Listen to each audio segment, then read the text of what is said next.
ئۆپۆزیسیۆن بڕیاری وەرەقەی هاوبەش بۆ بەغدا دەدات. ئایا دەتوانن بە بەهێزی بچنە نێو حکوومەتی عێراق؟ گفتوگۆکانی پێکهێنانی حکوومەتی عێراق لە بەغدا دەستی پێکردووە. پارتی و یەکێتیش خۆیان بۆ دانوستان ئامادە کردووە. لەلایەکی دیکەش لایەنەکانی ئۆپۆزیسیۆن کۆبوونەوەکانیان بۆ ئەم مەبەستە دەست پێکردووە. دوێنێ بەجیا ڕەوتی هەڵوێست لەگەڵ هەر یەک لا کۆمەڵ و یەکگرت و کۆبوویەوە. سەردار قادر گوتەبێژی ڕەوتی هەڵوێست لەم بارەوە ڕایگەیاند کە گفتوگۆیان لەگەڵ لایەنە ئۆپۆزیسیۆنەکان کردووە بۆ دروستکردنی وەرەقەیەکی نیشتیمانی هاوبەش بۆ ئەوەی بچنە ناو حکوومەتی داهاتووی عێراق.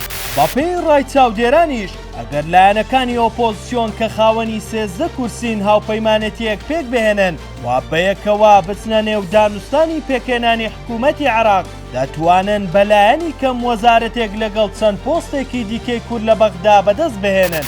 بەڵام ئەگەر هەر لایەنێک بە شێوەی جیاواز دانوستان بکات بە ئەگەری زۆرەوە ناتوانن هیچ وەزارەتێک لە حکوومەتی نوێی عێراق وەربگرن و لە کارنامەی داهاتووی حکوومەتی عێراق مەرجەکانی خۆیان و داواکاریەکانی خەڵکی کوردستان جێبەجێ بکەن. تۆ پێت باشە ئۆپۆزیسیۆن بە یەک دەنگ بەشداری حکوومەتی داهاتووی عێراق بکات؟